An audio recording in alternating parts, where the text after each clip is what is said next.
We are starting off with essay 315. This standard, just to simplify this, I have divided into two parts. Part 1 of the standard, what all things we are going to learn, we are going to deal with how to actually perform the risk assessment procedure, thereby how to identify the risk, analyze the risk, what are the types of risk we are talking about, and once we do all that, how do we analyze how the financial statements are affected either at assertion level or financial statement level.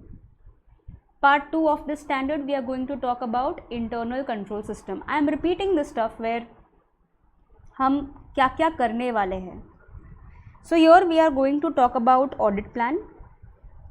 Audit plan के अंदर हमने देखा that we have to collect information at assertion level, financial statement level. Then how are we going to perform those things which are given in specified audit procedures? Then how are we actually going to collect information? So when I talk about collecting information, we will have to collect information about the environment of the client, micro level, आज सब कुछ discuss करेंगे. Then environment of the client at macro level. We are going to talk about how are we going to evaluate the internal control systems, how are we going to perform risk assessment procedure at assertion level, financial statement level. तो ये 5 चीज़ें हैं जिसके बारे में हमको information इकट्ठा करनी है. Once we have done this, the next step we are going to do is to identify relevant risk. Company में 50 टाइप के रिस्क होते हैं, but we are not concerned with all. We are concerned with only those risk of material misstatements which are going to affect the financial statements. So now we are going to talk about the types of risk. As an auditor, in sequence, these are the risks, which is inherent risk, control risk, detection risk, audit risk. Once we have done this, we will analyze what is the risk of material misstatement. मतलब assertion level पे चीज़ें खराब है या पूरा का पूरा financial statement खराब है. Once we have done that, we are going to choose our response, which is additional audit procedures at assertion level and overall response for financial statement level. So we are going to talk about lots and lots of things. ठीक है? Let's start with how to perform risk assessment procedure. बहुत ही important stage है, क्योंकि आप जो information इकट्ठा करोगे ना, उसी के basis पे पूरा का पूरा प्रोसीजर्स फॉलो होगा. So we need to collect information and I just wrote down, I am just repeating your. हम 5 चीज़ें कलेक्ट करेंगे. We are going to collect information on 5 things. 1, environment of client, micro level, environment of client, macro level,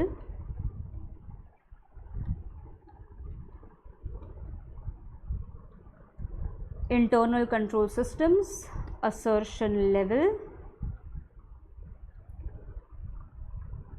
financial statement level. ठीक है? सबसे पहले let's talk about assertion level. बहुत बार हमने use कर लिया ये word. What do you mean by assertion level? तो ये जो ऑडिटर है ना, वो शुरुआत करता है इंक्वायरी एट असर्शन लेवल.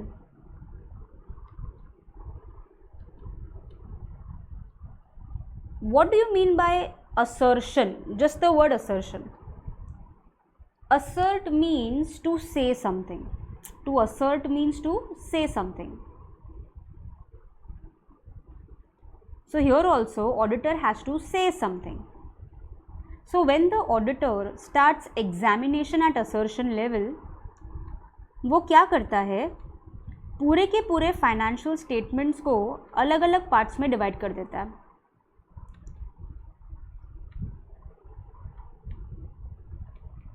सबसे पहले he starts examination at assertion level for all the P&L items. So he starts with statement of profit and loss.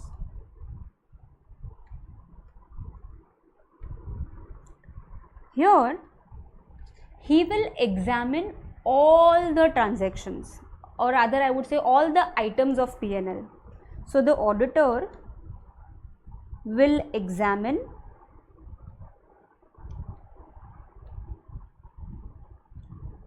all the items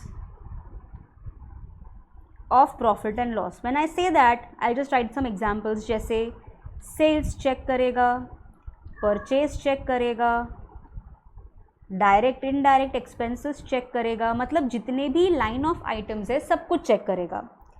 फिर वो चेकिंग कैसे करेगा? सपोजिंग सेल्स के सारे ट्रांजैक्शंस वो check कर रहा है, तो सबसे पहले this is the population, sales का चेकिंग करना है. This is the population from where he has to draw the data. इन सेल्स पे वो सैम्पल्स इकट्ठा करेगा, राइट.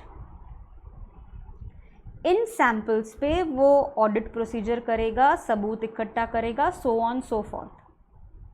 मतलब समझ में आ रहा है? When I say every item of the P&L will be examined, so it is purchase, sale, expenses, whatever. But when he starts with one item, he is going to select the samples and do the procedure. ठीक है. जब भी वो statement of profit and loss check करता है, we say auditor is doing examination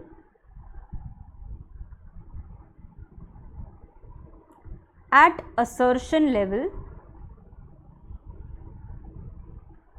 where he is examining all the transactions. क्योंकि P&L में तो ट्रांजेक्शन्स ही होते हैं, पूरे साल जितने भी ट्रांजेक्शन्स होते हैं हम सब कुछ चेक करते हैं. I'll give you example also. So transaction level पे ऑडिटर एग्जामिनेशन करेगा, but since he is checking one of the components of financial statement, we say he is doing examination at assertion level, and when it comes to P&L he will examine all the transactions. Okay. जब वो transaction level पे checking करेगा तो वो क्या check करेगा? There are certain qualities of transaction which he is going to check. He will examine CAV. Can you tell me what is the full form of this? Completeness, accuracy and validity. He will check, yes, he will check the completeness of transaction. He will check the accuracy of transaction.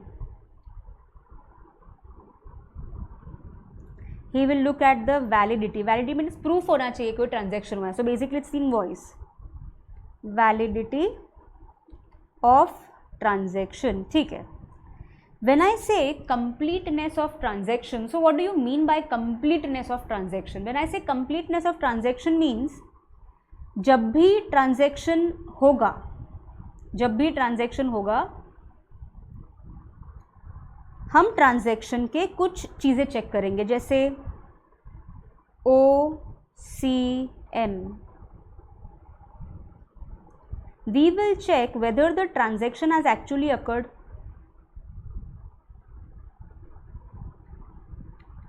अगर transaction अकर होगा तो हम उसको record करेंगे, accurately record करेंगे, उसका proof निकालेंगे, but transaction अकर भी तो होना चाहिए. So when we talk about transactions we talk about occurrence of transaction, then completeness of transaction. We should be having complete data of the transaction, and of course every transaction will have a value. Sales के आगे amount लिखा होगा. So how do we measure the amounts? There are some more things like auditor will look into cut-off procedure. What is cut-off procedure? इस पे discuss करते हैं. तो सबसे पहले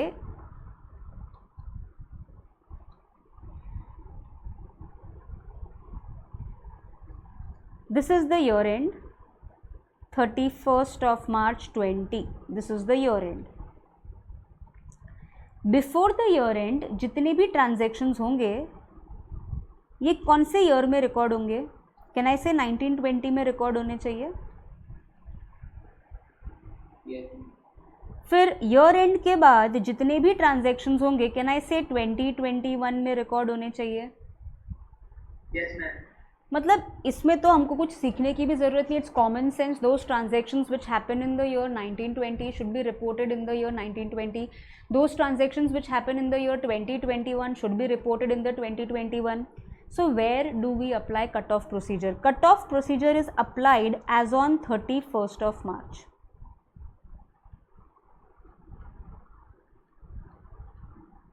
Cutoff procedure का मतलब क्या है? As on 31st of March, you will have to bifurcate the transactions which belong to the year 1920 or the transactions which belong to the year 2021. So here we need to identify and bifurcate.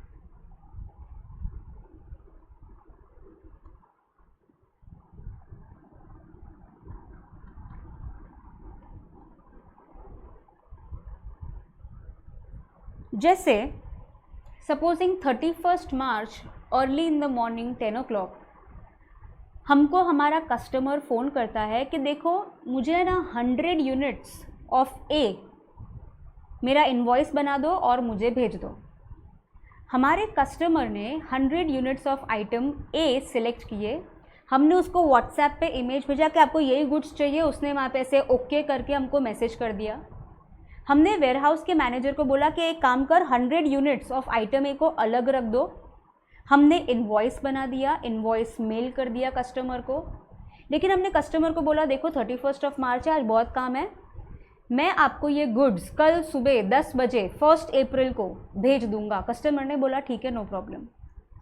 Now tell me when should I book the sales, 31st of March और 1st of April? 31st मार्च. क्यों? क्यों? Because the invoice was booked on 31st of March. Even though the goods were delivered on 1st of April, but ये transaction कब occur हुआ? On 31st of March. Example number 2. हमने हमारे supplier को phone किया, उसको बोला कि हमको ये रॉ मटेरियल भेज दो. उसने बोला देखो 31st ऑफ मार्च है, मैं आपका परचेज इनवॉइस बुक कर देता हूँ, लेकिन 2 दिन के बाद मैं आपको सप्लाईज भेज दूंगा. When are we going to book the purchase? We are going, no, Sagar, it's never like this, date or delivery or invoice. The day you prepare the invoice, that's when you record the transactions. Always invoice which is prepared first. We don't send the goods or receive the goods before that. First thing is invoice. तो हम 31st of March को record करेंगे purchase. Example number 3. हमारे customer ने हमको sales returns किए 31st of मार्च पे. उसने बोला कि मुझे ये वाला स्टॉक ना अच्छा नहीं लगा, मैं उसको वापस भेज रहा हूँ. उसने हमको सेल्स रिटर्न किया and the goods are in transit. We will receive the goods on 2nd of April. So ये जो सामान रिटर्न में आ रहा है, is it still a part of sales as on 31st of March और it will be part of the closing stock? The goods are in transit. क्योंकि the transaction has already happened, the communication has taken place, we have done the suitable communication. Just because the goods are still in transit, they haven't reached our warehouse, that does not mean it is not a part of stock. We have certain goods lying with our agent. हमारे agent के पास हमारे कुछ goods पड़े हैं जो उसने अभी तक बेचे नहीं हैं. On 31st of March, how will I deal with it? Closing stock. तो ऐसे बहुत सारे ट्रांजैक्शंस होते हैं जो ईयर एंड पे होते हैं. ईयर एंड यानी 31st ऑफ मार्च के दिन हमें बाइफर्केट करना पड़ता है कि ये ट्रांजैक्शन कौन से ईयर में दिखाए जाएंगे. Example, we have received cheque from our debtors. This is a balance sheet item but still I am giving you example. हमारे डेटर ने 31st मार्च को हमको चेक दे दिया. We have collected the cheque. Obviously we are going to deposit on the very next day in the bank. तो मैं debtor के balance को कम करूँ कि नहीं करूँ as on 31st of March, because the cheques are yet to be deposited? No, ma'am. Can I say check is a financial instrument? Yes, ma'am. Yes, ma'am. मेरे पास cheque है, मतलब it is as good as I am having the money, the only formality which is left is to deposit the money. Can I say that? Yes, ma'am. लेकिन ma'am वो check अगर bounce हुआ तो अगली बार देख लेंगे. We can reverse the entries, but the day we receive the cheque pending the deposit, the day we receive the check pending the deposit, we are going to assume as if we have recovered the money from the debtor. हमने debtor balance को कम कर देना है and we will show the balance as debtors. फिर अगले दिन हम बैंक में वो चेक डिपॉजिट करेंगे और वो चेक बाउंस होता है तो we will again add back the debtors. लेकिन realisation of cheque has taken place as on 31st of March. Physical cheque आपके हाथ में है, मतलब it is as good as you have received the money. So there are lot of transactions where you have to bifurcate. जैसे मैंने insurance premium पे किया 15 महीने का, तो how much insurance premium will be debited to P&L account? पूरे 12 महीने का कि 15 महीने का कि क्या? 12 months. Remaining 3 months of premium that we have paid excess will be prepaid expenses. तो हमने क्या किया? कट ऑफ प्रोसीजर किया. सो एट असर्शन लेवल हमें कट ऑफ प्रोसीजर करना पड़ता है और क्लासिफिकेशन करना पड़ता है. क्लासिफिकेशन मीन्स कंपनी ने 500 रुपये रिपेयर्स ऑफ मशीन में डाले. कंपनी ने 500 रुपये का खर्चा किया, मशीन को रिपेयर करवाया. Where should I treat this, P&L और balance sheet? P&L. Wrong answer. You should be saying ma'am depends. मैंने 500 रुपया बोला इसलिए P&L. नहीं, ऐसा नहीं होता. We never look at the amounts, we look at the nature of transaction. हमने जो रिपेयर के अंदर एक्सपेंस किया उसका आउटकम क्या है? हमने ये जो 500 रुपये का खर्चा किया, it is just to maintain the condition of asset, it will be debited to P&L. But if we are spending that amount and after spending the amount, if it is increasing the life of asset or efficiency of asset, we will capitalize. बराबर है? तो ये classification हुआ. whether it is a revenue item or a capitalization matter, we will decide. तो जब भी auditor assertion level पे checking करता है, वो सारे ट्रांजेक्शन्स को चेक करता है कि सारे ट्रांजेक्शन्स कंप्लीट है, एक्यूरेट है और वैलिड है. खाली रिकॉर्ड करना ऑब्जेक्टिव नहीं होता है, सही तरीके से रिकॉर्ड करना is the objective.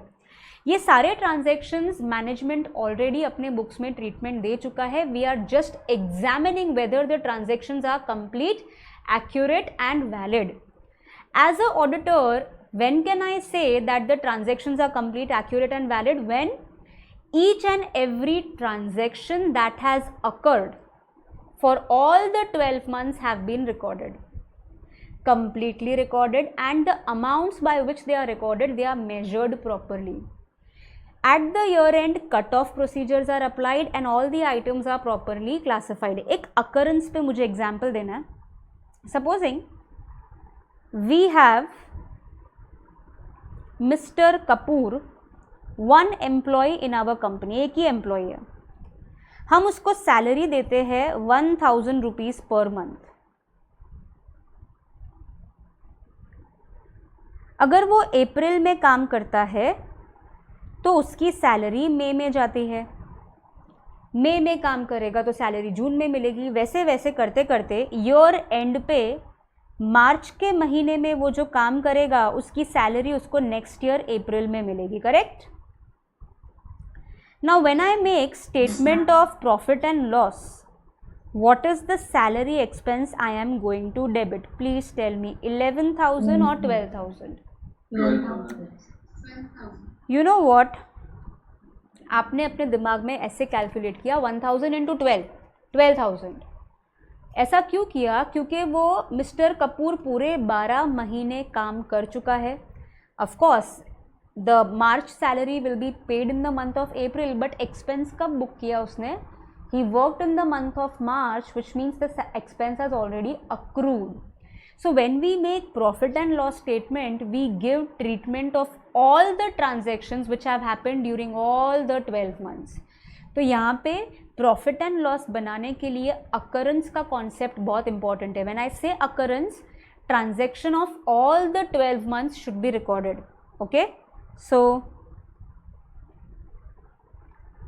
transaction of 12 months should be recorded, whether it is paid, payable, whether it is received or receivable. जो भी transactions हुए सब record करते हैं. ठीक है. कैश बेसिस पे मेंटेन कर रहे तो अकाउंट क्या? कैश बेसिस पे मेंटेन कर रहे तो अकाउंट नहीं, we have to always maintain mercantile basis because we are talking about companies, mercantile accrual basis. ठीक है. ऑडिटर ने सेल्स चेक कर लिया, परचेज चेक कर लिया, एक्सपेंसेस चेक कर लिए. He has examined all the items of P&L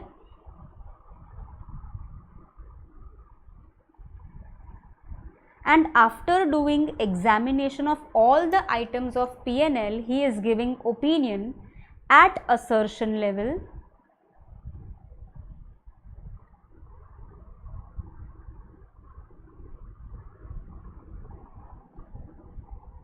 whether the P&L is giving true and fair view. समझ में आ रहा है? मैम एक बात पूछ रहा था, ये सब जो हम लोग कर रहे हैं वो ऑडिट प्लान का पार्ट है ना? हाँ हाँ. तो मैम प्लानिंग स्टेज पे ये सब कैसे करेंगे? प्लानिंग स्टेज पे वो इन्फॉर्मेशन कलेक्ट करेगा तो ये सब चीज़ें करेगा तो इन्फॉर्मेशन मिलेगी ना. ये सब चेकिंग करेगा तो इन्फॉर्मेशन मिलेगी. And let me finish this first. So auditor is going to do the checking for P&L. P&L में अगर सेल्स में प्रॉब्लम है तो auditor will identify there is problem at assertion level in the P&L account where sales are affected. So here instead of giving opinion about the entire financial statement, he is just starting with all the transactions. ठीक है. उसके बाद balance sheet. Now as a auditor he will examine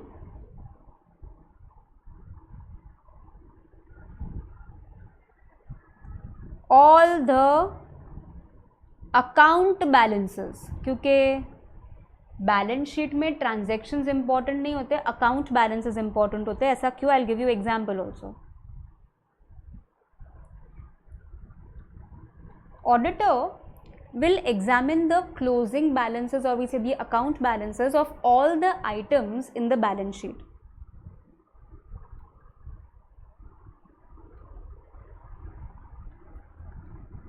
example building, creditors, etcetera etcetera. फिर से वो checking कैसे करेगा?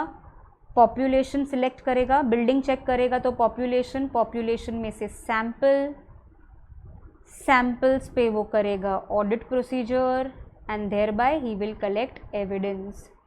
सो here the auditor is doing examination at assertion level.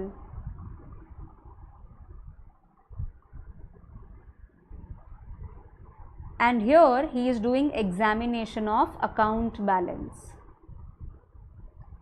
Account balance को जब वो चेक करेगा तो वो क्या चेक करेगा? क्योंकि मैनेजमेंट ने तो बैलेंस शीट बना के रखी है, तो आप क्या चेक करोगे? You will look into C R V E. C means completeness of account balance. जितने भी क्लोजिंग बैलेंसेस क्रेडिटर्स के थे वो सारे के सारे क्रेडिटर वाइज क्रेडिटर्स में अकाउंट हुआ है कि नहीं. जितने भी डेटर्स इंडिविजुअल डेटर्स थे उनके क्लोजिंग बैलेंसेस सारे के सारे लिए कि नहीं. स्टॉक का वैल्यूएशन एज पर AS2 हुआ है कि नहीं. लायबिलिटीज सर्टेन है या अनसर्टेन है, सबके अकाउंट बैलेंसेस ऑडिटर चेक करेगा. The auditor will identify whether there is proper identification of rights and obligations. मैंने आपको ये चीज़ आगे भी बोली है. हमारे उन चीज़ों पे राइट्स होते हैं जो जिसके हम ओनर होते हैं. सो when I say rights I usually associate with assets, and when I say obligation it is associated with the liabilities. जैसे मैंने एक असेट खरीदा जिसके टाइटल डीड्स कंपनी के नाम पे है. मैंने एक असेट खरीदा जिसके टाइटल डीड्स कंपनी के नाम पे है, तो ये असेट राइट है या ऑब्लिगेशन है?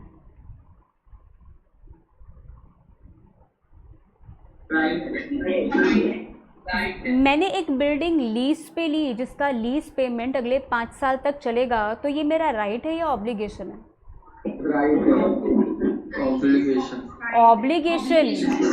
लीज पे लिया है तो लेसर को पे ऑफ करना पड़ेगा. So we have to distinguish के whether assets are properly classified as assets, liabilities are properly classified as assets. So we have to identify whether it is our right or it is our obligation.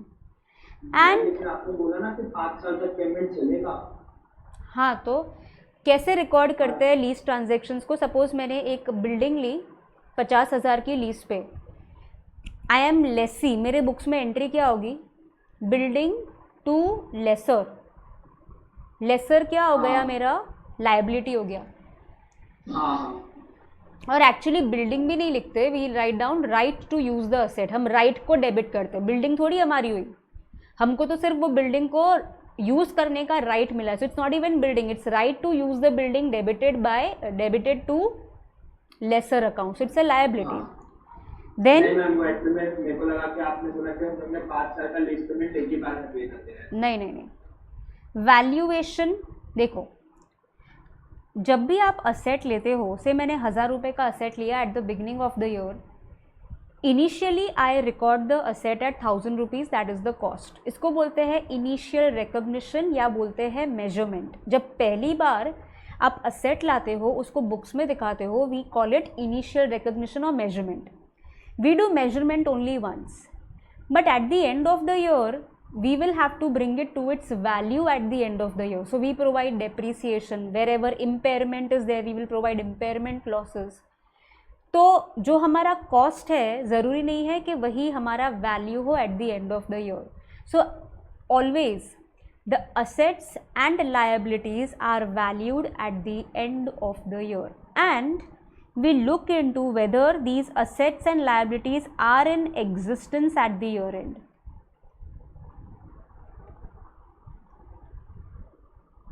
Example लेते हैं. Supposing मैंने loan लिया bank से 1000 रुपये का. During the year मैंने 200 रुपये repay कर दिए. So what is the loan amount I am going to show at the end of the year? 800. क्यों आपने 1000 नहीं बोला? आपने सैलरी में तो 12,000 बोला था, यहाँ पे क्यों 800? उतना ही रह गया मैम, कर लिया एग्जिस्ट उतना करता है. क्योंकि पीएनएल अलग रूल से बनता है, बैलेंस शीट अलग रूल से बनता है. पीएनएल के अंदर अकरेंस मतलब जितने भी 12 महीने के ट्रांजैक्शंस है सब रिकॉर्ड करते हैं. But when we prepare balance sheet is prepared at the year end based on the valuation of the assets and liabilities at the end of the year. मैं बैलेंस शीट में loan अगर 1000 दिखाऊंगी तो गलत हो जाएगा, बिकॉज बैलेंस शीट के अंदर हम ईयर एंड पे क्या वैल्यू है वो दिखाते हैं. यहाँ पे पीएनएल में भले मैंने 12,000 दिखाया हो, पूरे साल का सैलरी दिखाया हो, लेकिन बैलेंस शीट में सिर्फ ईयर एंड का स्टेटस दिखाया जाता है. समझ में आ रहा है? या so the rules for balance sheet are different and the rules for PNL are different. Auditor सब कुछ एग्जामिन कर लेता है. He has examined all the items of balance sheet. उसके बाद उसे पता चल जाएगा कि कंपनी का बैलेंस शीट कितने पानी में है. So he is going to give opinion at assertion level whether the balance sheet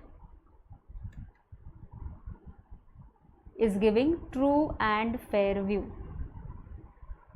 Okay, and the last one, disclosure requirements, notes to accounts. Notes to accounts में सभी डिस्क्लोजर जाते हैं, PNL हो या बैलेंस शीट हो, सब कुछ जाता है। Yes, so here the auditor is going to examine all the disclosures which are given in the notes to accounts. He is going to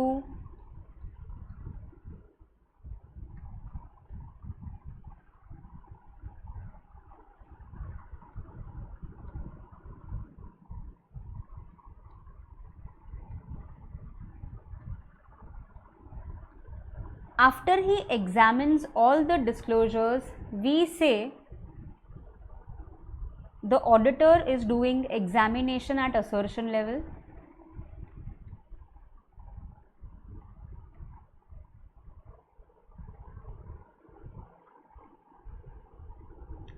About all the disclosure requirements और combination, अगर PNL item है तो OCM, cut off procedure and classification. अगर balance sheet related disclosure है तो CRVE। समझ में आया? After doing examination of all the disclosures, so here he has examined all the disclosures, he will give opinion at assertion level.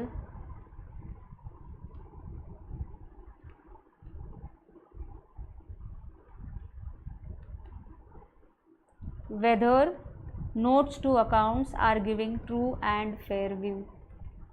अच्छा, अब auditor किस तरीके से असर्शन लेवल पे चेकिंग करेगा मैंने आपको बता दिया। तो पीएनएल की चेकिंग शुरू करेगा,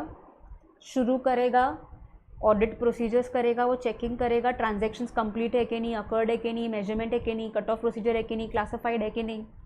बैलेंस शीट आइटम्स को चेक करेगा, कंप्लीट है, राइट्स ऑब्लिगेशन है, वैल्यूएशन है, एग्जिस्टेंस है। ये चेकिंग करना शुरू करेगा ऑडिटर।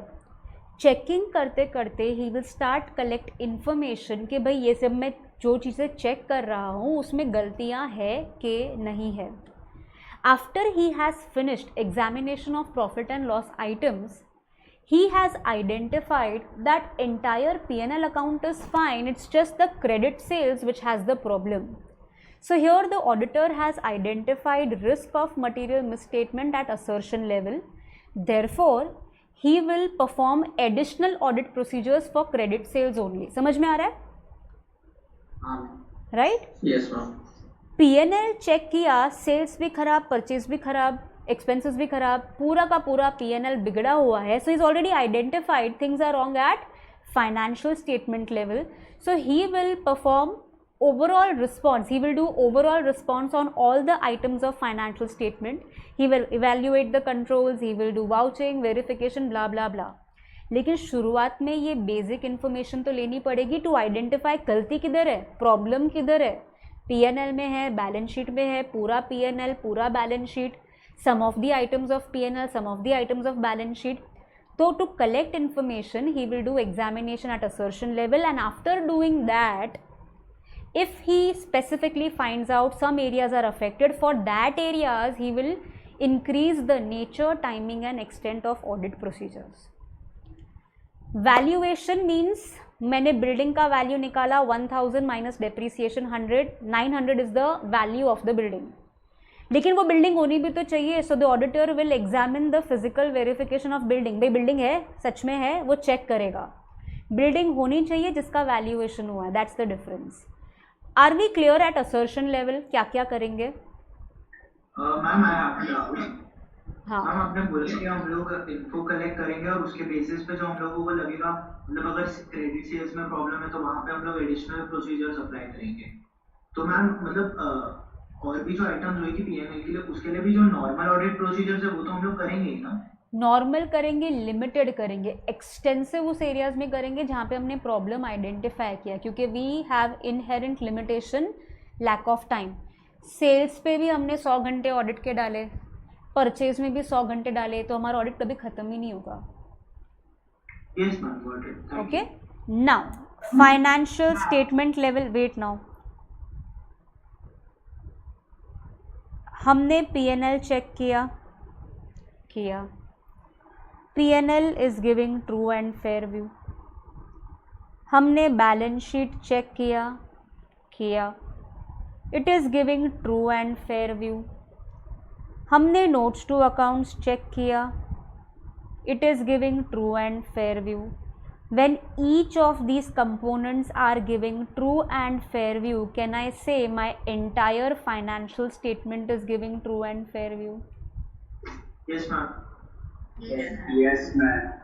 तो फाइनेंशियल स्टेटमेंट बराबर है या नहीं, उसके लिए कुछ अलग नहीं करते. असर्शन लेवल पे जो चेकिंग करेंगे उससे ही मालूम पड़ेगा कि हमारा फाइनेंशियल स्टेटमेंट कैसा है. सपोजिंग हमने P&L चेक किया,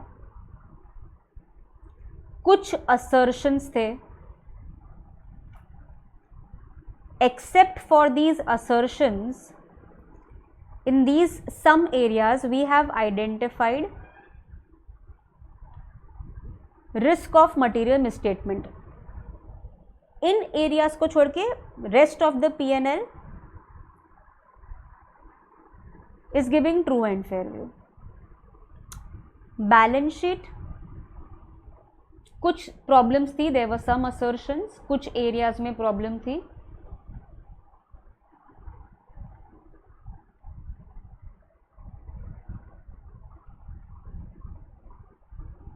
remaining rest of balance sheet giving true and fair view. Same thing for notes to accounts. ठीक है. So at financial statement level, is the financial statement affected? Is it affecting the entire financial statement? No, ma'am.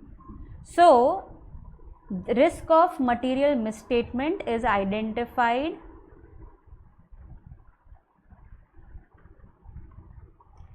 at assertion level. कुछ problem है, पूरा का पूरा सब खराब नहीं है. Except for these assertions, except these, financial statement is giving true and fair view. मतलब क्वालिफाइड ओपिनियन देंगे ऐसी सिचुएशन में. बराबर है. P&L भी पूरा खराब, बैलेंस शीट भी पूरा खराब, नोट्स टू अकाउंट्स भी पूरे खराब. Things are affecting at financial statement level. So this is how you collect information. After you collect information, you exactly know whether you will have to extend the nature, timing and extent of your procedures for entire financial statement, or there are some areas only where you will have to perform additional audit procedure. समझ में आया? Yes, ma'am. Please start writing. उसके बाद environment at macro and micro level करते हैं. Start writing. Yes, बोलो. हाँ ma'am, आपने कहा ना कि सेल्स जैसे क्रेडिट सेल्स में कुछ प्रॉब्लम होगा तो उसमें एडिशनल ऑडिट प्रोसीजर्स करेंगे. तो वो एक्सटेंसिव होंगे या वो सिर्फ अनलिमिटेड होंगे? कैसे पता चलेगा? टेस्ट ऑफ कंट्रोल करोगे. हाँ मैम. टेस्ट ऑफ कंट्रोल करोगे, मालूम पड़ा इंटरनल कंट्रोल सिस्टम तो बहुत अच्छा है, तो फिर क्या करोगे? You will limit the nature, timing and extent of audit procedures. Internal control systems बहुत ही खराब है. Then you will extend the nature, timing and extent of audit procedures. तो उस हिसाब से फिर हम करेंगे ना, तो वो एक्सटेंसिव होगा कि लिमिटेड होगा? Yes. When I say collect information, it's just not collecting the documents and papers. It is actually doing the procedure to collect the information कि purchase कैसा है, sales कैसा है, expenses कैसा है, building कैसा है, liabilities कैसे है. When we check things, we will start knowing what is wrong in what area. Whatever is wrong, we will extend our audit procedures. Okay ma'am, thank you.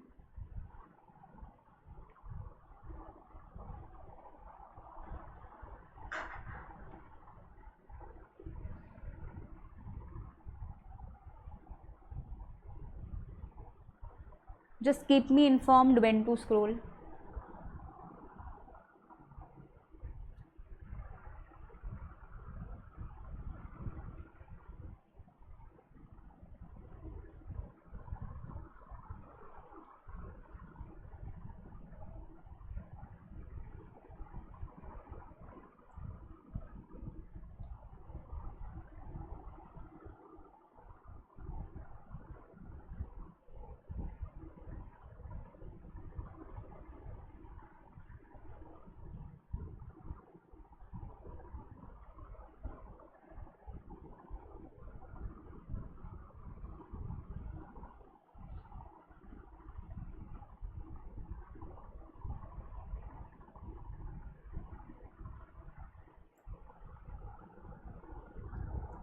Bye the time we finish all the 5 points आपको समझ में आ जाएगा how do we collect information.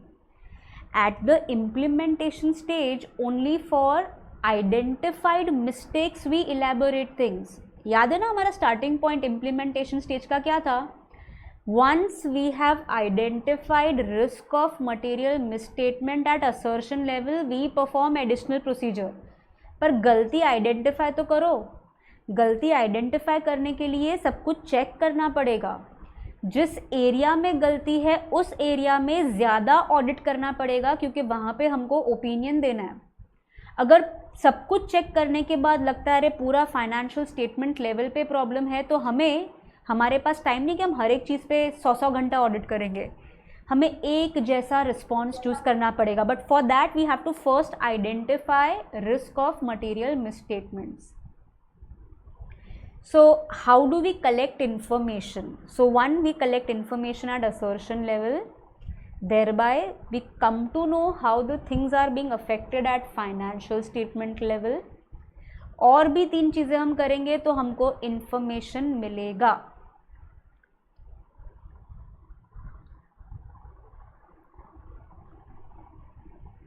Sir हम research assessment procedure करेंगे एक head है level तब जो भी फाइनेंशियल लेवल वो सब चेक करेगा. हाँ, हम इंफॉर्मेशन कैसे कलेक्ट करेंगे जब तक हम कुछ चेक ही नहीं करेंगे. चेक तो करना पड़ेगा ना. बातचीत करनी पड़ेगी, इंक्वायरी करनी पड़ेगी, ऑब्जर्वेशन करनी पड़ेगी, साइट विजिट करना पड़ेगा, CFO CEO MD से बात करनी पड़ेगी, जितने भी डिपार्टमेंट के हेड से उनसे समझना पड़ेगा उनका अकाउंटिंग प्रोसेस क्या है. But that is the understanding the environment of client. ठीक है, तो ये अलग अलग स्टेप्स है. So there are 5 things doing which we collect information. ये वाला पार्ट आराम से लिखना. You shouldn't go wrong here. So you will come to know what is the order of this chapter. तो पहले हम रिस्क असेसमेंट प्रोसीजर कैसे करते हैं वो देख रहे हैं.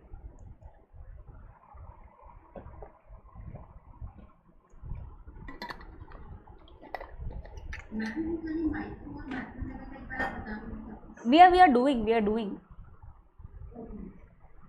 मैंने सीधा असर्शन लेवल से इसलिए शुरू किया क्योंकि असर्शन लेवल हमने बहुत बार यूज़ किया. But what exactly it means, that's first thing we should be knowing.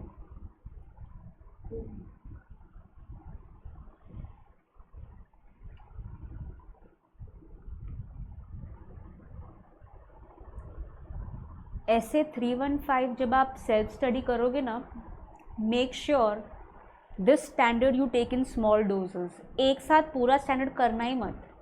आज थोड़ा, कल थोड़ा, परसों थोड़ा. Take little dose of this. So first day you finish the risk assessment procedure, next day you take up the second part, so on so forth. Internal control systems को 2-3 दिन में complete करना. So this standard needs time to set in to your mind. Just keep me informed when to scroll.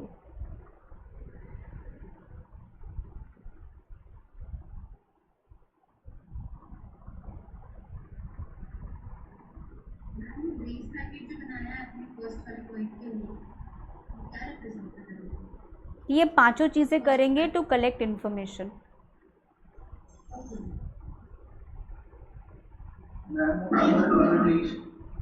Can I scroll now? Yes, ma'am.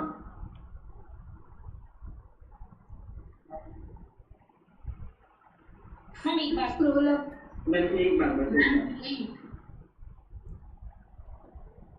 सो मैंने ask you हो गया तो जिसका नहीं हुआ है वो पहले बोलो नहीं हुआ है.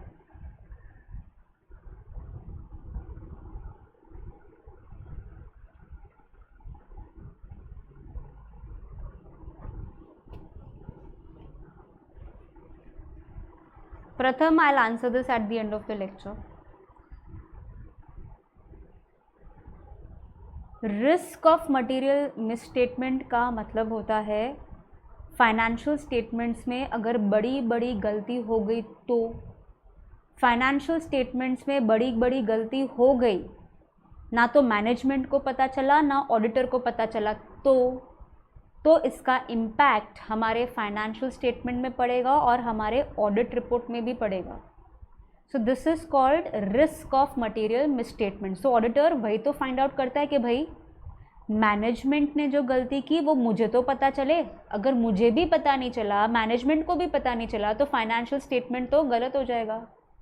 That's called risk of material misstatements. Can I scroll now? मैं risk assessment procedure at assertion level तो समझ गया, मतलब हर एक चीज़ का मतलब पर्टिकुलर चेक करना. पर risk assessment procedure FST level वो थोड़ा नहीं समझा. ठीक है, मैं बताती हूँ. मैम हम लोग उनको सिर्फ गलती बताते कि गलती ठीक करने का तरीका भी बताते हैं मैनेजमेंट को. हम सिर्फ गलती नहीं बताते, गलती ठीक करने का तरीका भी बताते हैं. तरीका बताने के बाद अगर वो नहीं सुधारता है तो ओपिनियन डालते हैं. हम चुगली करने नहीं जाते. हम वहाँ पे हमारा ऑब्जेक्टिव एक ही है कि financial statement should give true and fair view. So whenever mistakes are identified we immediately communicate with management. क्यों कम्युनिकेट करते हैं? उनको बता सके सुधारो. नहीं सुधारते तो हमको दिक्कत है.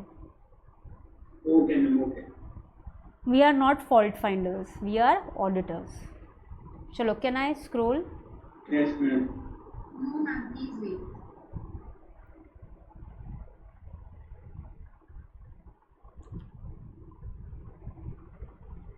Exactly. We can give best of the opinion.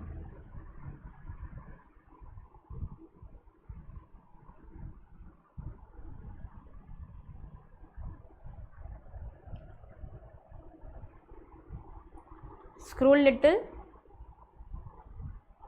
Little. Yeah ma'am.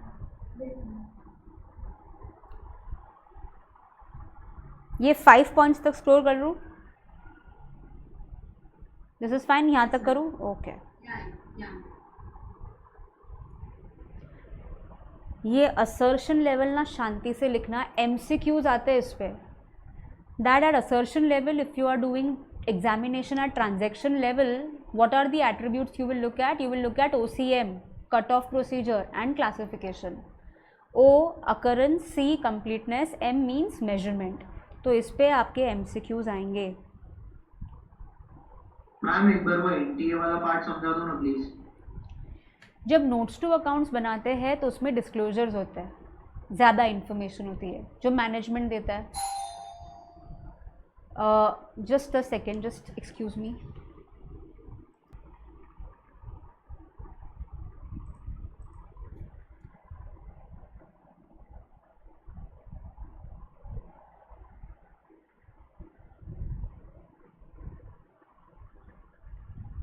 क्या मैंने लिखने का है?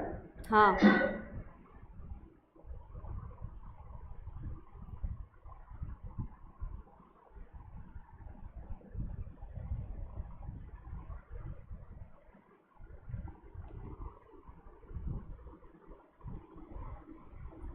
चलो, come to your notes.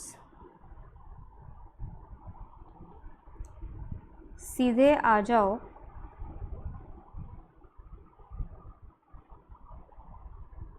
Page number 20.6 पे.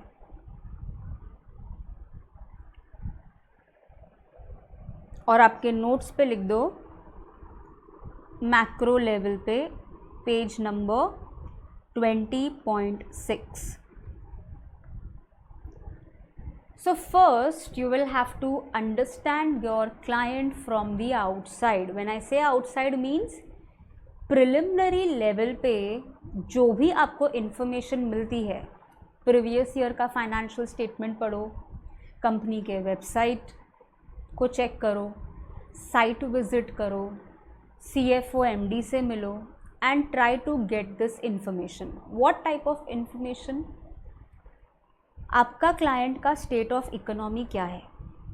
वो इंडस्ट्री है, ट्रेडर है, होलसेलर है, रिटेलर है, क्या काम करता है, कौन सी इंडस्ट्री में वो ऑपरेट करता है, कौन से रेगुलेटर्स है, सेबी है कि सेबी नहीं है, RBI है, कौन से रेगुलेटर्स. जैसे if you are NBFC, RBI is one of the regulators along with the central government. कौन कौन मालिक है, कौन कौन बोर्ड ऑफ डायरेक्टर्स है, कंपनी ने जो भी कैपिटल रेस किया है, कितना इक्विटी, कितना प्रेफरेंस, कितना बैंक लोन, कितने डिबेंचर्स, कितने पब्लिक डिपॉजिट्स, फाइनेंसिंग स्ट्रक्चर क्या है, कंपनी ने कौन से टाइप के इन्वेस्टमेंट्स किए,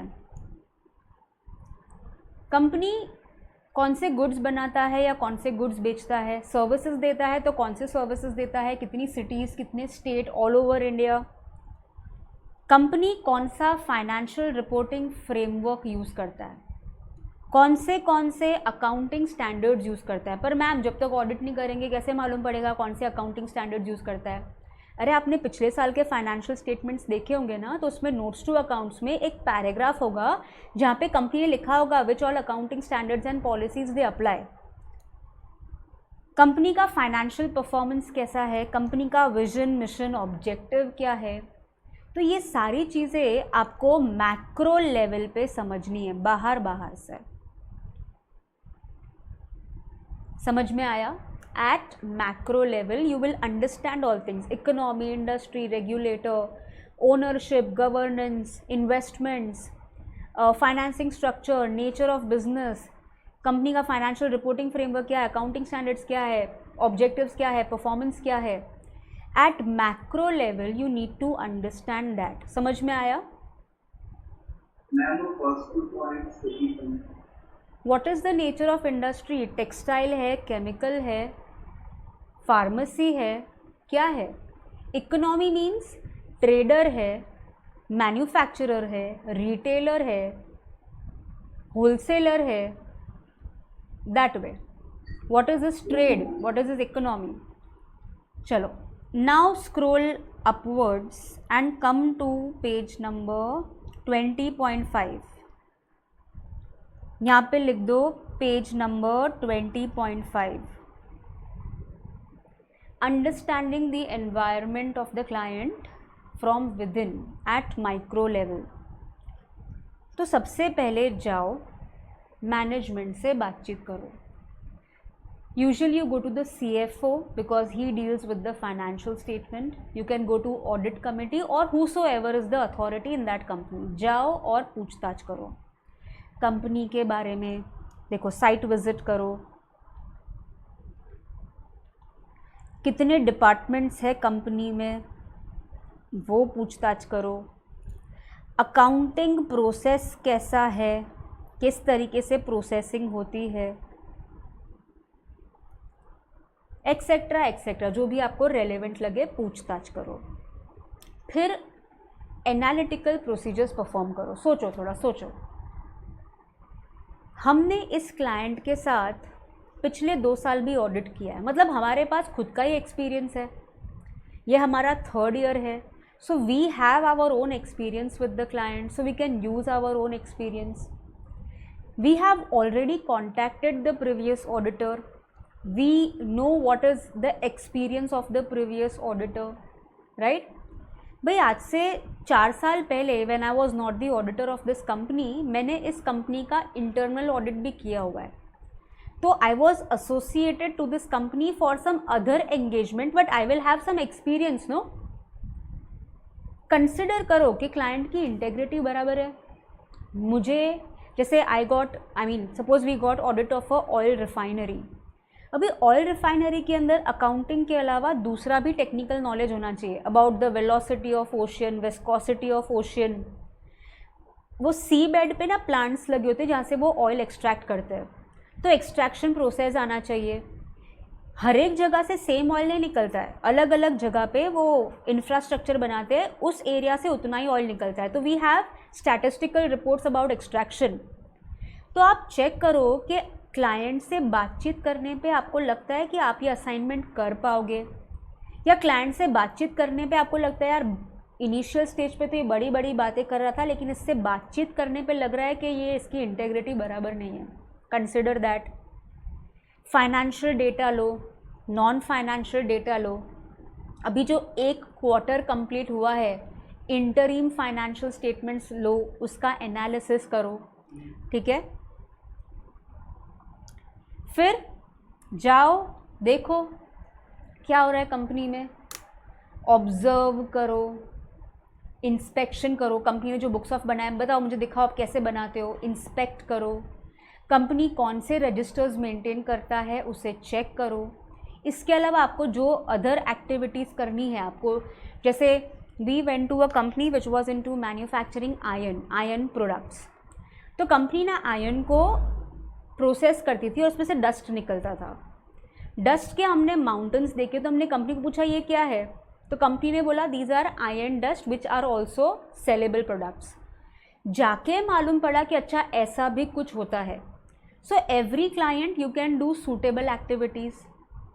okay, so understanding your client from inside at micro level, what all things we do site visits, we visit different departments, we check the accounting process। हम अपने experience को एनालाइज करते हैं अगर हमारे पास कोई पास्ट एक्सपीरियंस है। पुराने ऑडिटर ने हमको कुछ इन्फॉर्मेशन शेयर की है उसको एनालाइज करते हैं। इसी कंपनी के साथ हमने पहले कोई असाइनमेंट किया है तो we have idea about what is happening in the company. पूछताछ करने पे अगर आपको integrity of the client questionable लगती है तो सोच लो आगे असाइनमेंट करना है कि नहीं। क्लाइंट के टेक्निकल फीचर्स इतने कॉम्प्लेक्स है, आपको लगता है कि आप ये काम नहीं कर पाओगे तो withdraw right here. There are some companies which have lot of technical data which you should be able to understand to an extent.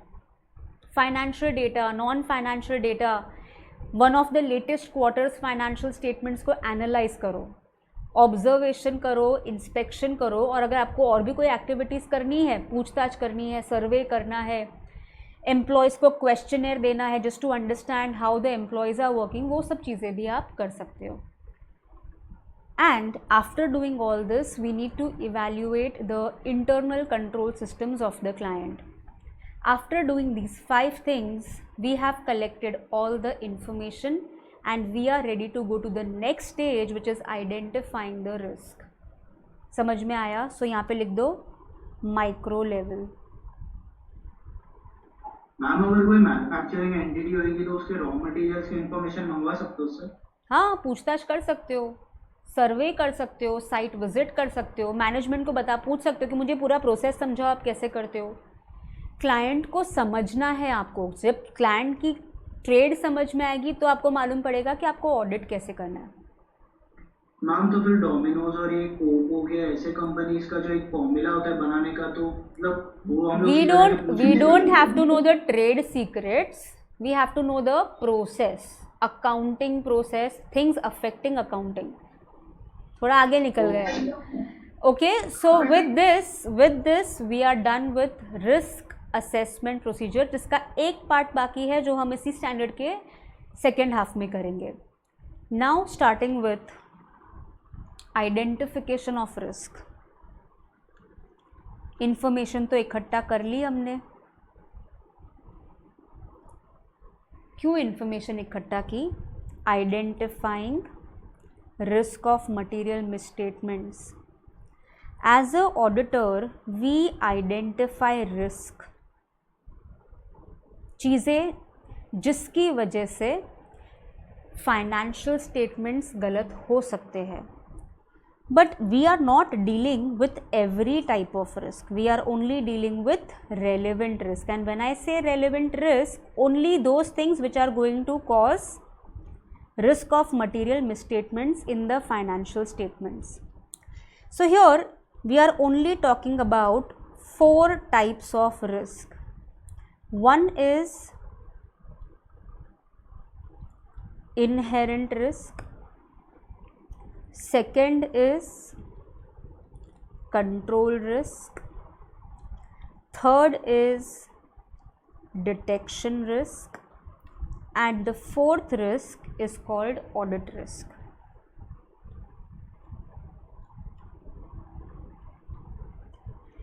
Inherent risk और कंट्रोल रिस्क मैनेजमेंट की वजह से होता है।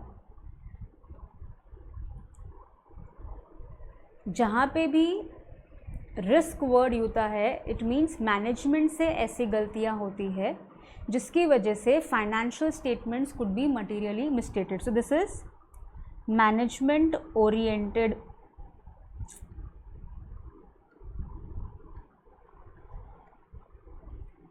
रिस्क मैनेजमेंट की वजह से होता है, और जो भी गलती मैनेजमेंट से होती है, there is risk of material misstatements in the financial statement. बाकी के ये जो 2 टाइप के रिस्क है, it is auditor oriented risk.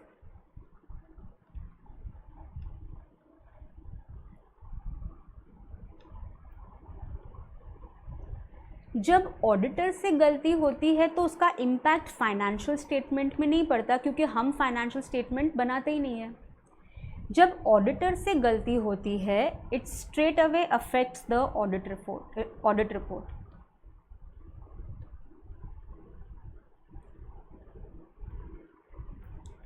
As a auditor ये चारों टाइप के रिस्क हमको आइडेंटिफाई करने पड़ते हैं।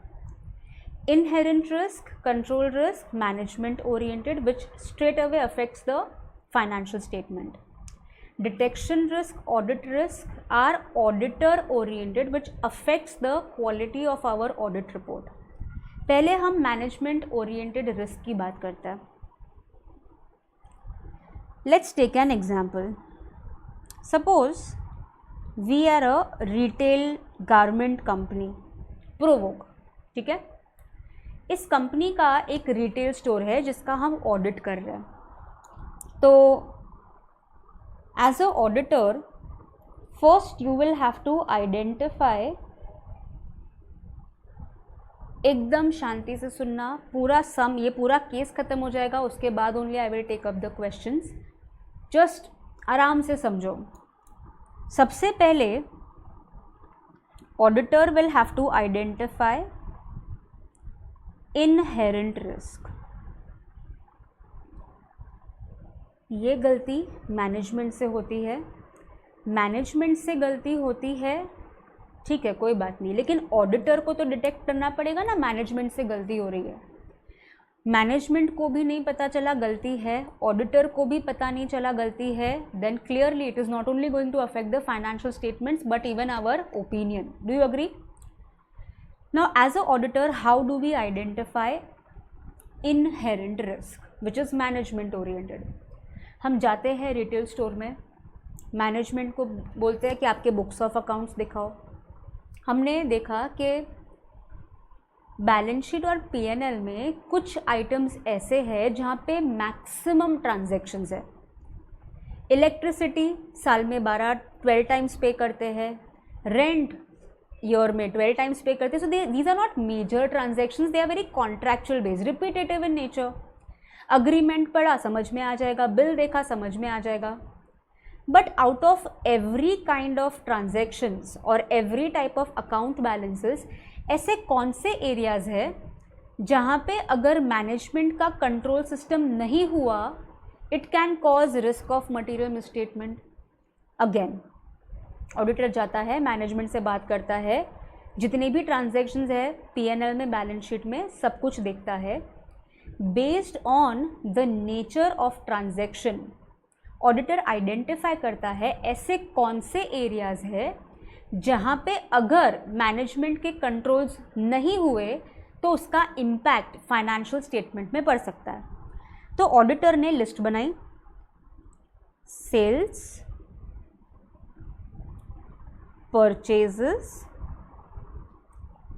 Debtors, creditors, outstanding expenses. I'm taking 5 examples. Out of all the transactions, whether in P&L or in balance sheet, the auditor has identified these 5 areas wherein if the management does not have internal control systems in place, they are going to cause serious impact on the financial statement. तो यहाँ पे auditor ना assume करता है, क्या assume करता है? As if there is no internal control systems. पर मैम है कंट्रोल्स, नहीं, फिर भी अज्यूम करो कि कंट्रोल्स है ही नहीं। अगर मैनेजमेंट के कंट्रोल्स नहीं है इन एरियाज में, so these areas are identified to be significant matters.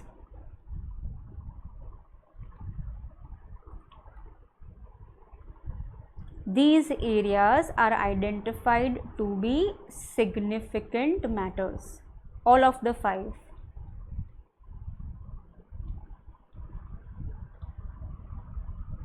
ठीक है, मतलब ऑडिटर ने अज्यूम किया कि इन 5 एरियाज़ में समझो कि कंपनी के इंटरनल कंट्रोल सिस्टम्स होते ही नहीं, तो ये ऐसे एरियाज़ है सीधा इसका इम्पैक्ट, मटेरियल इम्पैक्ट पड़ेगा फाइनेंशियल स्टेटमेंट के अंदर। फिर ऑडिटर जाता है मैनेजमेंट के पास और पूछताछ करता है कि भाई see, out of all the transactions I have identified these 5 transactions which are according to my judgment significant matters which can affect the financial statements। तो मैनेजमेंट बताओ कि आपने इंटरनल कंट्रोल सिस्टम्स डिज़ाइन किए हैं इन एरियाज़ के लिए, और अगर आपने डिज़ाइन किया है तो क्या आप उसको इम्प्लीमेंट करते हो, और अगर आप इम्प्लीमेंट करते हो तो आप ये चेक करते हो कि पूरे साल वो इफ़ेक्टिव थे। तो after discussion and evaluation of actual internal control systems, the auditor will try to identify control risk, where the auditor is evaluating actual internal control systems which are established, implemented and monitored by management। तो हमने management से पूछताछ की, हमने evaluate किया कि design कैसा है, इम्प्लीमेंटेशन कैसा है, मॉनिटरिंग कैसा है। ऑडिटर ने कंक्लूजन्स ड्रॉ किए। For sales the internal control system is very strong. भाई डिज़ाइन भी बहुत अच्छा है, इम्प्लीमेंटेशन भी बहुत अच्छा, पूरे साल इफेक्टिव है। For purchases internal control system is very weak, खराब है। Debtors internal control system is weak. For creditors internal control system is strong. For outstanding expenses ना तो strong है ना तो weak है, average है, moderate है। कुछ महीने सही चलते हैं, कुछ महीने ठीक नहीं है, मतलब moderate है, कुछ खास नहीं है, मतलब weak ही समझो। तो again auditor has to identify inherent risk wherein he assumes के कंट्रोल्स होते ही नहीं, तो कौन से एरियाज होते हैं जिसकी वजह से financial statements could be materially affected.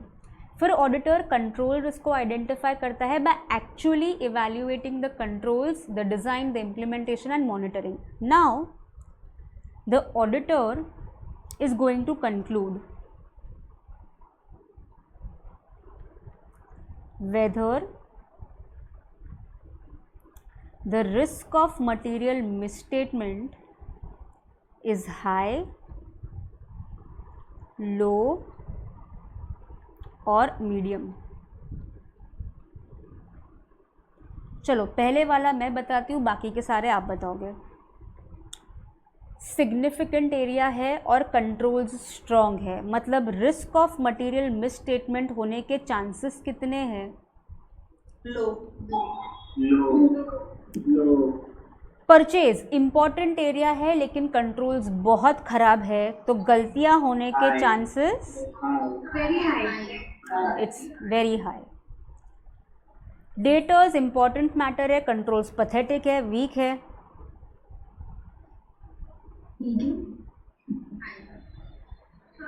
Risk of material misstatement is very high और हाई। नेक्स्ट वन, गलतियां होने के चांसेस कम है, ऐसा नहीं गलतियां नहीं होंगी। And here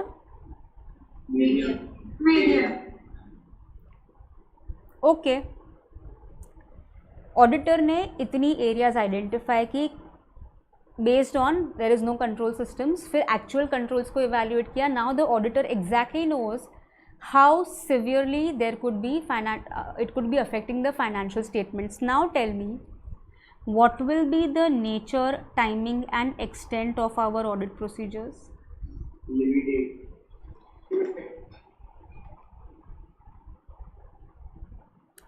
What will be the nature, timing and extent?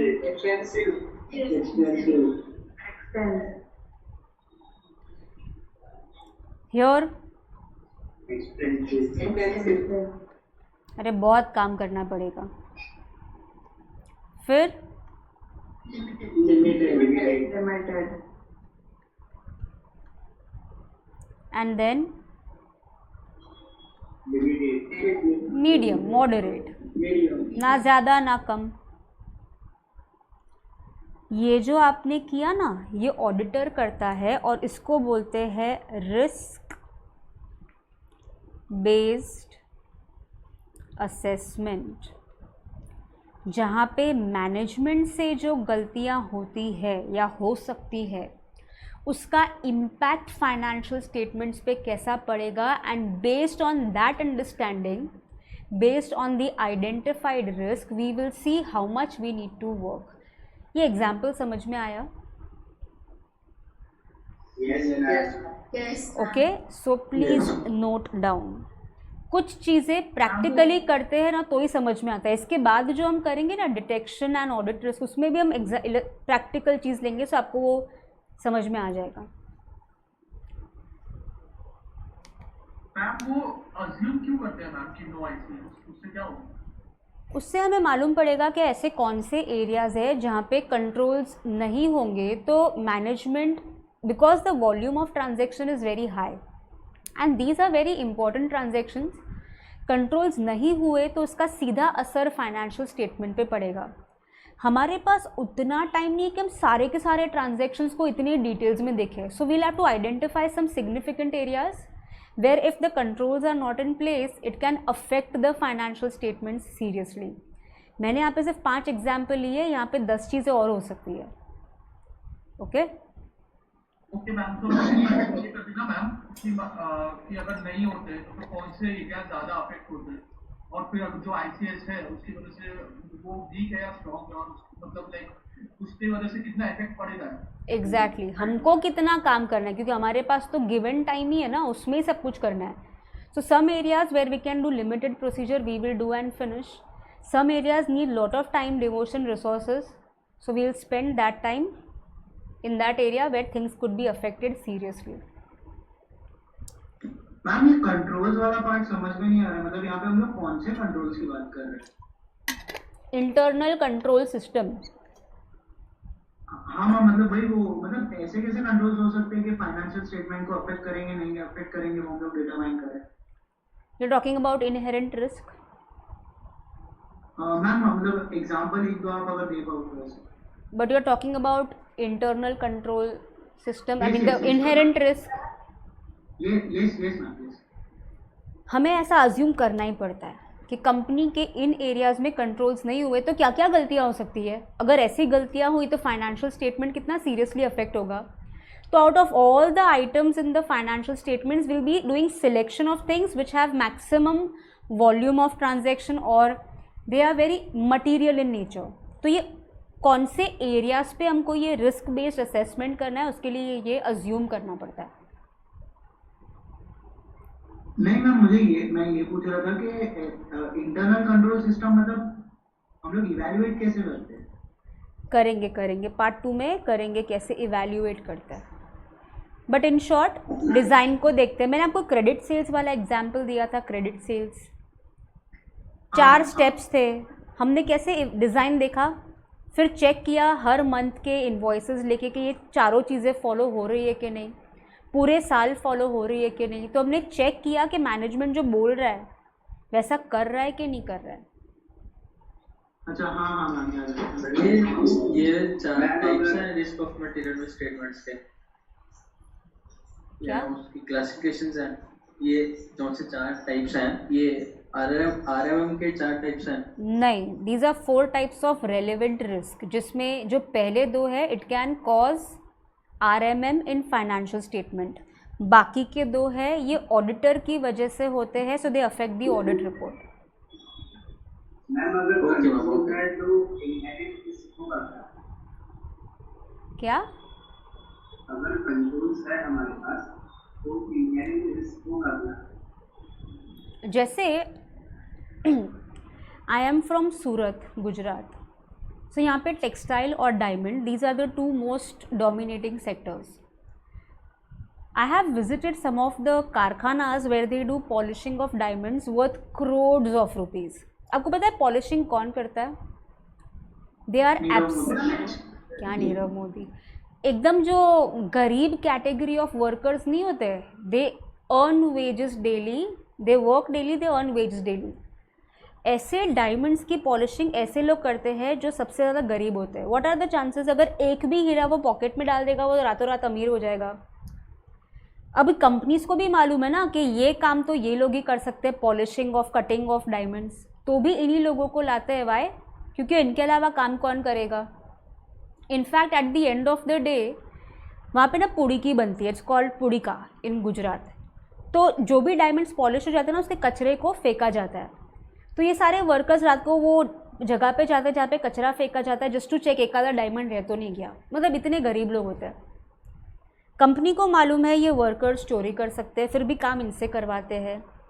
तो there is a inherent risk के चोरी हो सकती है, कभी भी हो सकती है, किसी भी सेकेंड हो सकती है. And there are so many workers and they are dealing with diamonds worth crores and crores of rupees. The companies assume कि अगर आज चोरी हुई तो कैसे पकड़ेंगे, कैसे पकड़ेंगे. So they have system. Once these people reach the workshop, they have to wear a certain costume which does not have a pocket. Then when they leave the organization, उनके बॉडी से ना एक लाइट पास होती है, अगर diamond होगा तो वहाँ पे शाइन करेगा. एंड वंस दे लीव उनका पूरा चेकिंग होता है, वो बैग, उनके चप्पल, उनके शूज़, वॉट. उसके बाद उनको भेजा जाता है. Every day when they come back again they have to wear the uniform. The checking keeps on happening. काम इनसे रोज़ करवाना है. चोरी भी रोज़ हो सकती है, चेकिंग भी रोज़ होगी, फिर भी चोरी होती है. But what is the inherent risk? चोरी हो सकती है. So you have to ensure protocols. Auditor को मालूम है कि फाइनेंशियल स्टेटमेंट्स में गलतियां हो सकती है, लेकिन ऐसे कौन से एरियाज़ है जहां पे गलती होगी तो financial statements will B seriously affected. तो उसके लिए ऑडिटर अज्यूम करता है कि भाई समझो कंपनी में कुछ है ही नहीं, कोई प्रोसीजर नहीं है, कोई कंट्रोल्स नहीं है, कोई कुछ देखता ही नहीं है. तो ऐसे कौन से एरियाज़ है जहाँ पे फ्रॉड हो सकता है, एरर हो सकता है, नॉन कंप्लायंस हो सकता है. ऐसे एरियाज़ जहाँ पे ऐसा हो सकता है वो मेरे लिए सिग्निफिकेंट है. Once I identify the areas then I actually look into how are the controls in place. Actually company के कंट्रोल्स कैसे हैं. So for identifying the areas हमें ऐसा ही अज्यूम करना पड़ता है कि कंपनी में एज इफ कुछ कंट्रोल्स ही नहीं है, just to identify which areas could affect the financial statement. Okay. But मैं ऐसे तो एग्री भी थोड़ी कि आईसीए स्ट्रांग है तो उसमें मिस्टेक हो भी तो सकती है. अगर हम लोग बाकी जगह पे बराबर है, बाद में उनका टाइम नहीं बचा. अगर इंटरनल कंट्रोल स्ट्रांग है तो भी चोरी हो सकती है. सारा कारखाने में चेकिंग होता है फिर भी चोरी होती है, लेकिन चांसेस कम हो जाते हैं. चांसेस अगर हुआ बाद में पता चला लास्ट में टाइम नहीं है, लिमिटेड टाइम है, तो कैसे करेंगे वो. आने दो स्टेज, बाद में जाके कुछ और मालूम पड़ता है. We can re perform our audit procedures, but वो टाइम अभी बाकी है. अभी let's focus on 315.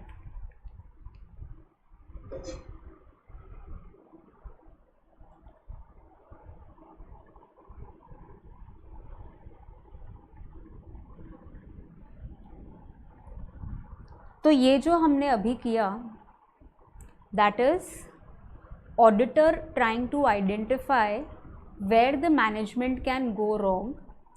Wherever management goes wrong, it straight away affects the financial statements because of management's mistakes. Problem ये नहीं है कि मैनेजमेंट गलती कर रहा है, प्रॉब्लम तब होगी कि हमको भी पता नहीं चला कि मैनेजमेंट गलती कर रहा है. That is why we have to do this kind of a risk-based assessment to identify which areas could be materially affected and where we need to do more of audit procedures. Ma'am मैं आपको एक question पूछना चाह रही हूँ.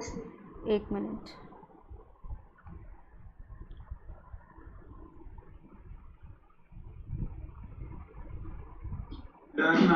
just send it again. चलो, इसके बाद आती है ऑडिटर ओरिएंटेड मिस्टेक्स.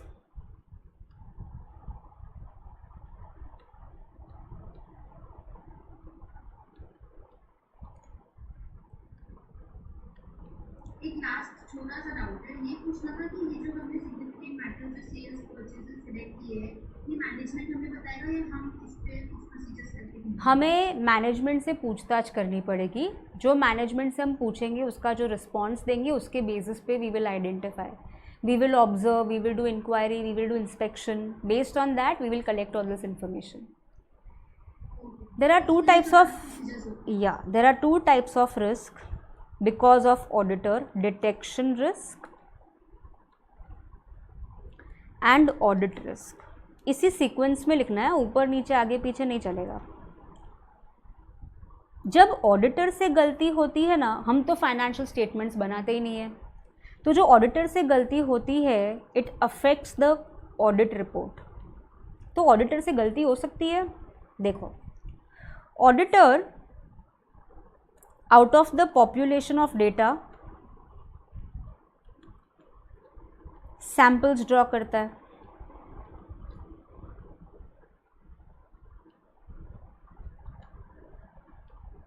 ये सैंपल्स कैसे होने चाहिए? मुझे अपना ब्लड टेस्ट करवाना है तो मेरे ब्लड का सैंपल लेके जाता है, पूरा खून तो ले नहीं जाता है.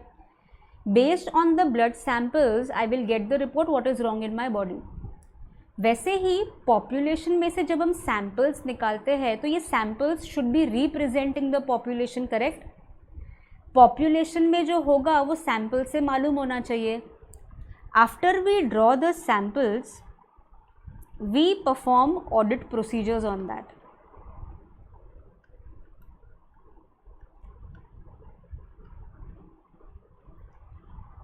And based on that we collect evidence and we draw conclusions. Auditor से गलती किधर हो सकती है? सैंपल्स ड्रॉ करने में गलती हो सकती है. ऑडिटर ने गलत सैम्पलिंग प्रोसेस यूज़ किया और अनरिप्रेजेंटिंग सैंपल्स ले लिए, गलती हो गई. अगर सैंपल्स ही गलत है, कितने भी अच्छे प्रोसीजर्स करो आपको ना तो कंक्लूजन मिलेगा ना तो एविडेंस मिलेगा जो सूटेबल होगा. दूसरा, सैंपल्स तो सही थे लेकिन प्रोसीजर्स जो कर दिए वो गलत हो गए, राइट? अगर सैंपल्स गलत सिलेक्ट किए तो प्रोसीजर्स कितने भी अच्छे करोगे कोई मतलब नहीं है. सैंपल्स एकदम बराबर है लेकिन जो प्रोसीजर्स करने चाहिए थे वो तो किए ही नहीं, तो ना तो इस एविडेंस का कोई मतलब है ना तो कंक्लूजन्स का मतलब है. हमसे दोनों स्टेजेस में भी गलती हो सकती है. सैंपल्स भी गलत ड्रॉ किए, प्रोसीजर्स भी गलत कर लिए. So whenever auditor makes mistake either in drawing wrong samples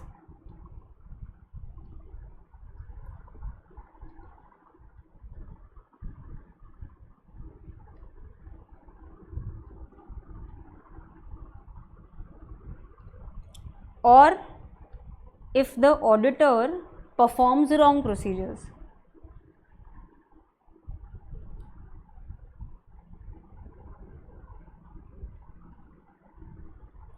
ये दोनों गलती का नतीजा क्या होगा? It will result into detection risk.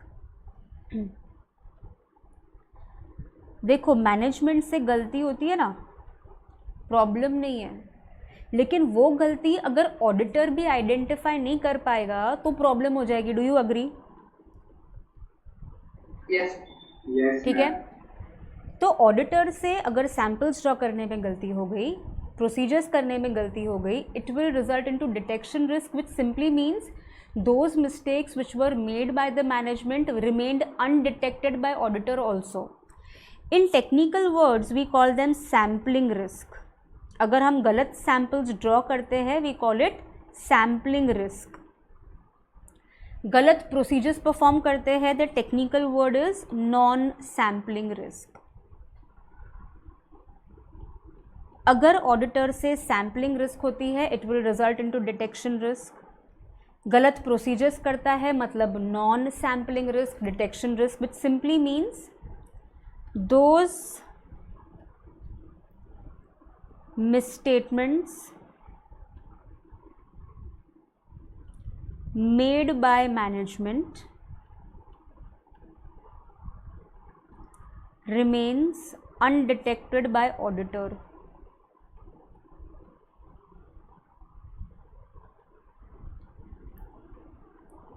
So please note down. Management की गलती कैसे होगी? हमने सैंपल्स ड्रॉप किए तो प्रोडक्ट की गलती होगी। ठीक है, परचेज में ना गलती थी, मैनेजमेंट ने परचेज ऑफ असेट को परचेज ऑफ गुड्स में डाल दिया। कहाँ डालने चाहिए थे परचेज ऑफ असेट को? बैलेंस शीट में। मैनेजमेंट के अकाउंटेंट्स कोई भी मतलब ढंग के नहीं है, उन्होंने परचेज ऑफ असेट को भी परचेज ऑफ गुड्स में डाल दिए। कंपनी के कुछ 1000 बिल्स थे, हमने 20 बिल्स ड्रॉ किए और ये 20 बिल्स ना गुड्स के ही निकले। तो हमने ये 20 बिल्स की चेकिंग की और हमको लगा रहे परचेज तो बराबर है, लेकिन बराबर है परचेज नहीं मैम, क्यों? क्योंकि हमने गलती है। मैनेजमेंट ने जो गलती की है परचेज ऑफ असेट को परचेज ऑफ गुड्स में डाल दिया, वो हमें कब पता चलता? जब हमने रैंडमली अलग अलग बिल्स लिए होते, जहाँ पे एक आधा परचेज ऑफ असेट का बिल भी हमारे सैंपल में आ जाता। लेकिन हमने जो सैंपल्स निकाले उसमें तो सारे परचेज ऑफ गुड्स ही निकले, तो हमको तो मालूम ही नहीं है कि ऐसा कुछ हो रहा है। हमने सिर्फ परचेज ऑफ गुड्स पे प्रोसीजर्स किए, हमको लगा रहे सब कुछ बराबर है, and we have given a clean opinion on sales, sorry on purchases. तो ये सही है? एक्चुअली में ऐसा सही है? नहीं मैम, मैनेजमेंट की गलती। तो जो मैनेजमेंट की गलती है, we should be able to detect it, and we will be able to detect it only when the samples are representing the population. जो 20 बिल्स लिए उसमें अगर एक आधा परचेज ऑफ असेट भी आ जाता तो ऑडिटर को मालूम पड़ जाता कि अच्छा ये तो परचेज ऑफ असेट भी इधर डालता है। मतलब मुझे लगा कि परचेज बराबर अकाउंटिंग हो रहा है, पर ऐसा नहीं। I will draw more bills, I will draw more samples. मैं 20 की जगह और 30 बिल्स ड्रॉ करूंगी just to identify what is the nature of this mistake. भाई एक आधा बिल गलती से आ गया कि कंपनी ये कंटिन्यूअसली कर रहा है। ओके मैं इसे इनडायरेक्टली देखने जाए तो इसका भी इफेक्ट फाइनेंशियल स्टेटमेंट्स पे तो पड़ ही जाएगा ना। हमसे गलती होती है, हमसे डिटेक्शन रिस्क होता है, तो हमने गलत चीज़ों को सही मान लिया होगा। परचेज गलत थे लेकिन मुझे तो लगा सही है, मैंने तो 20 बिल्स ड्रॉ किए, सब बराबर था, और मैंने अपने ऑडिट रिपोर्ट में क्लीन ओपिनियन दे दिया। तो ये मेरा ओपिनियन सही है? नहीं मैम, जो चीज़ें गलत थी मैंने उसको सही मान लिया, and because of that I am giving a wrong opinion in the audit report. तो ऑडिटर से जो गलती होती है it affects the audit report. Ma'am but ऐसा भी हो सकता था ना कि हम लोग ने मैनेजमेंट को बताया और वो अगर हम लोग बता देते तो वो ठीक कर देता था फाइनेंशियल स्टेटमेंट। हाँ, आप बताते अगर आपको मिलता तो ना। मैम तो वही ना, मतलब हम लोग नहीं बता पाए उसको, इसीलिए फाइनेंशियल स्टेटमेंट गलत प्रेजेंट हो गए। हाँ, फाइनेंशियल स्टेटमेंट्स गलत प्रेजेंट होते हैं क्योंकि मैनेजमेंट ने परचेज ऑफ असेट को परचेज ऑफ गुड्स में डाला। लेकिन एज अ ऑडिटर मेरा काम क्या है? चेक करना कि सब कुछ बराबर है कि नहीं। मैंने चेकिंग की लेकिन मुझे भी पता नहीं चला कि कंपनी से ऐसी गलती हो रही है। मैंने गलत को सही मान लिया, तो मैंने ऑडिट रिपोर्ट में क्लीन ओपिनियन दे दिया। तो ये मेरी गलती है कि मैंने सही तरीके से चेकिंग नहीं की और मैंने गलत ओपिनियन दे दिया। मुझे देना चाहिए था क्वालिफाइड ओपिनियन। जो मैनेजमेंट करता है उसका असर फाइनेंशियल स्टेटमेंट में होता है, लेकिन ऑडिटर को भी वो गलतियां नहीं मालूम पड़ेगी, तो ऑडिटर गलत चीज़ों को सही समझ के गलत ओपिनियन देगा। That's our risk. Of course, things are affected at financial statements, but it remained undetected by us also. That's the problem. Yes ma'am. But मैं इतना बड़ा एक बिल में मतलब इतना बड़ा अमाउंट का असेट हम लोग एक बिल में लेके आए तो ऑडिटर को पता चल जाना चाहिए कितना। अरे आप अंतर्यामी हो क्या? आर यू अंतर्यामी? In big companies sales are also in crores, purchases are also in crores. उसमें एक ने 50 लाख 1 करोड़ का असेट भी ले लिया। How will you identify? Only when you examine you will come to know there is a problem. Auditor को सब मालूम ही होना चाहिए ना। मतलब कैसे मालूम पड़ेगा अनलेस उसने